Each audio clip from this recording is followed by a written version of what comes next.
Appu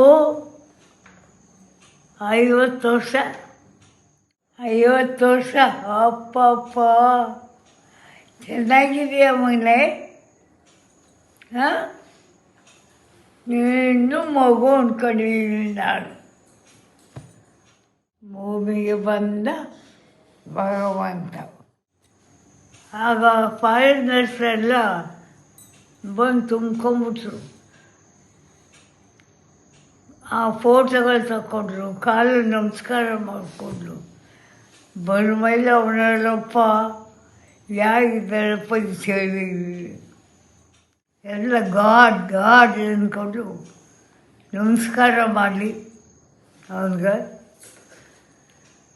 photo ತಗೊಂಡು ಎಷ್ಟು ತೆಗೆದ್ರು ಅಪ್ಪ. ಶೂಟಿಂಗೇ ಮಾಡಲಿಲ್ಲ ಅವತ್ತು. ಅವ್ನು ಫೋಟೋ ತಗೊಂಡು ಹೋಗೋದೇ ಆಯಿತು ಅವ್ನಿಗೆ. ಯಾಕೆ ನಿಂತಾನೆ ಬರ್ಮೈನಲ್ಲಿ ಅಂತ. ಒಂದ್ಸಲ ಬಂದು ನೋಡ್ಕೊಂಡು ಹೋಗೋಕ್ಕಂದನಲ್ಲ, ನೀನು ನೋಡ್ಬಿಡ್ತೀನಿ. ಆ ಇಷ್ಟದಲ್ಲೇ ಇದೆಯಾ, ದೊಡ್ಡವನಾಗಿದೆ, ನೋಡ್ಬಿಡ್ತೀನಿ.